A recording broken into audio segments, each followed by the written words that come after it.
So what happens when a minor is transferred into adult court? We got a better understanding from Christopher Vogler, Director of Probation Services at Pima County Juvenile Court. He first explained the ways minors end up being prosecuted as adults.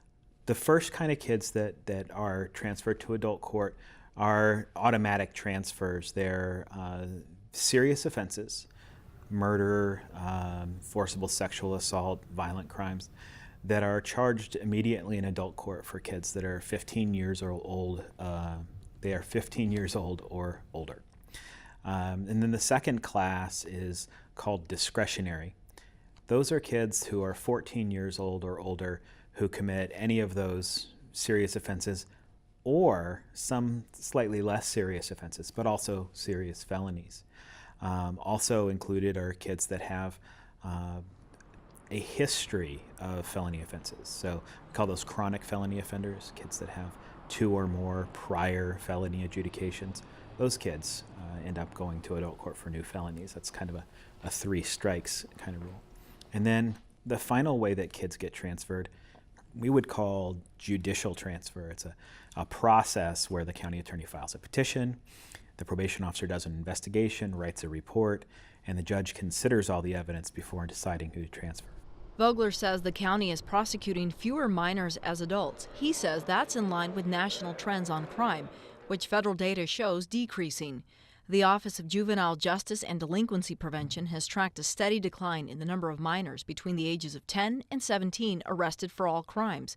As of 2016, arrests have fallen 70% since peaking in 1996. So if we look back as far as 1998, 99, in the early years of the transfer laws, we had somewhere in the neighborhood of 200 kids in Pima County being transferred.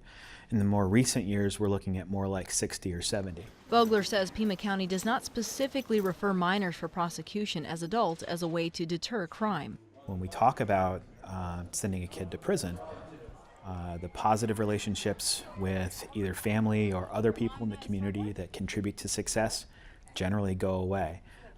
The school attachment goes away. Any therapeutic options we have in the community go away. And instead, we have 24/7 contact with other people who commit crimes, so they're a negative influence. Those bonds further outside of the institution.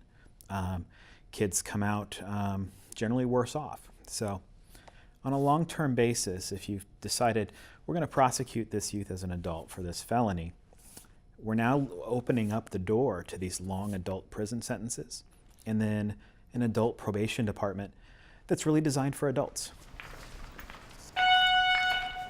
Vogler says juvenile probation officers have the same training as those in the adult system, which prioritizes community protection over rehabilitation, whereas his officers are more focused on rehabilitating young offenders so they don't return to the system. He says the community can be an even stronger deterrent. My experience is that when kids are successful, it's not because of what one person has done with that child. It's usually because there's a community or a team of people who all care about making that kid succeed. So if we're supervising children in the community and we want them to be successful, we need the family's involvement. We need the family's commitment to success. We need people in schools and churches, community organizations to be moving for that child's success. And we need treatment providers that are giving the appropriate treatments to help that kid succeed. It's usually with that kind of wraparound approach that we see the best results with kids.